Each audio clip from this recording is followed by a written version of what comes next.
ലോക്സഭാ ഇലക്ഷനുമായി ബന്ധപ്പെട്ട് ചെയ്യുന്ന അടുത്ത വീഡിയോയിലേക്ക് സ്വാഗതം. അപ്പോൾ ഒരു ആമുഖത്തിൻ്റെ ആവശ്യമില്ലാന്ന് തോന്നുന്നു.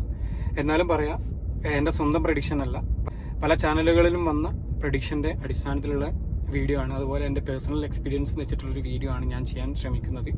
അപ്പോൾ നേരെ വീഡിയോയിലേക്ക് കിടക്കാം. നമ്മൾ അടുത്തതായി പരിചയപ്പെടാൻ പോകുന്നത് വടകര മണ്ഡലമാണ്. ഇന്ന് കേരളത്തിലെ ഏറ്റവും വാശിയേറിയ പോരാട്ടം നടക്കുന്ന മണ്ഡലങ്ങളിൽ ഒന്നാണ് വടകര.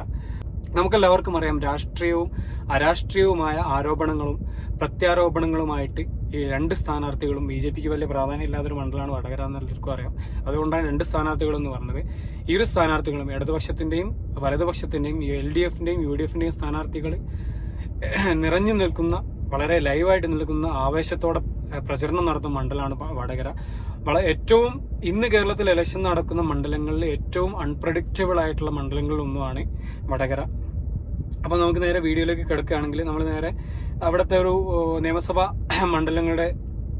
മണ്ഡലങ്ങൾ നോക്കിക്കഴിഞ്ഞാൽ തലശ്ശേരി, കൂത്തുപറമ്പ, വടകര, കുറ്റ്യാടി, നാദാപുരം, കൊയിലാണ്ടി, പേരാമ്പ്ര ഇത്രയും മണ്ഡലങ്ങളാണ് വടകര ലോക്സഭാ മണ്ഡലത്തിൽ ഉൾപ്പെട്ടത്. ഇതിൽ വടകര നിയമസഭാ മണ്ഡലം ഒഴിച്ചു നിർത്തിയാൽ ബാക്കി എല്ലായിടത്തും ഇടതുപക്ഷം അല്ലെങ്കിൽ CPM വളരെ ഗംഭീര ഭൂരിപക്ഷത്തിൽ ജയിച്ച മണ്ഡലങ്ങളാണ്. പൊതുവെ ലോക്സഭാ ഇലക്ഷനുകളിലും ഒരു ഇടത് അനുകൂല റിസൾട്ടാണ് കൂടുതലും ഉണ്ടാക്കിയിട്ടുള്ളത് വടകര മണ്ഡലം. പക്ഷേ ഈ അടുത്ത കാലത്തായിട്ട് UDF അനുകൂല റിസൾട്ടാണ് തന്നുകൊണ്ടിരിക്കുന്നത്. 2009 2014 കോൺഗ്രസിന് വേണ്ടി മുല്ലപ്പള്ളി രാമചന്ദ്രൻ മത്സരിച്ച് ജയിച്ച മണ്ഡലമാണ്.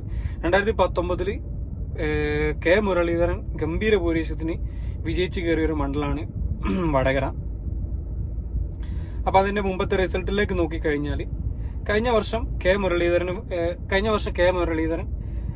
കോൺഗ്രസിന് വേണ്ടി അല്ലെങ്കിൽ UDFന് വേണ്ടി 49.81% വോട്ട്, അതായത് 5,26,755 വോട്ട് നേടി. CPMന് വേണ്ടി P ജയരാജൻ 41.81% വോട്ട്, 4,42,092 വോട്ടാണ് അന്ന് P ജയരാജൻ നേടിയത്. BJPക്ക് വേണ്ടി VK സജീവൻ 80,128 7.58% വോട്ടാണ് BJPക്ക് വേണ്ടി അന്ന് സ്ഥാനാർത്ഥി നേടിയത്. ഞാൻ പറഞ്ഞല്ലോ, BJPക്ക് പൊതുവെ വലിയ പ്രാധാന്യം ഇല്ലാത്തൊരു മണ്ഡലമാണ് വടകര.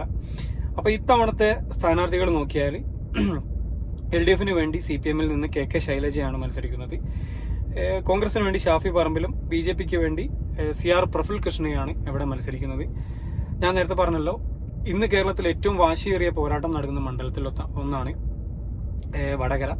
വളരെ അൺപ്രഡിക്റ്റബിൾ ആയിട്ടുള്ള ഒരു സാഹചര്യമാണ് വടകരയിൽ ഉള്ളതെങ്കിലും കൂടെ TP ചന്ദ്രശേഖരനെ കൊന്നതിന് ശേഷം അല്ലെങ്കിൽ കൊലപ്പെടുത്തിയതിനു ശേഷം അവിടെ ഉണ്ടായിക്കൊണ്ടിരിക്കുന്ന ഒരു ഇടതുവിരുദ്ധ മനോഭാവം ഇത്തവണയും ലോക്സഭാ ഇലക്ഷനിൽ പ്രതിഫലിക്കുന്നുള്ള ഉറപ്പാണ്.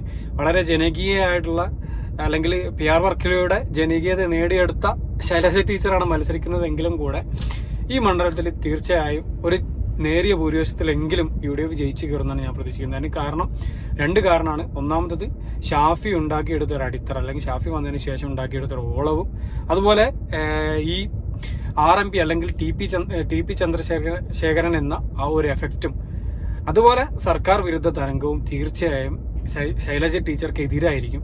അപ്പോൾ ഏറ്റവും അൺപ്രഡിക്റ്റബിൾ ആയ മണ്ഡലം എന്ന് പറയാമെങ്കിലും കൂടെ വളരെ നേരിയ ഭൂരിപക്ഷത്തിനെങ്കിലും ഷാഫി അവിടെ വിജയിച്ചു കയറും എന്നാണ് ഞാൻ പ്രതീക്ഷിക്കുന്നത്.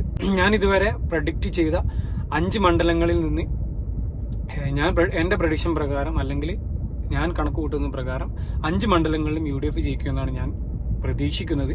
അപ്പോൾ വീണ്ടും അടുത്ത വീഡിയോയുമായി അടുത്ത ദിവസം കാണാം. Thank you for watching. Have A nice day.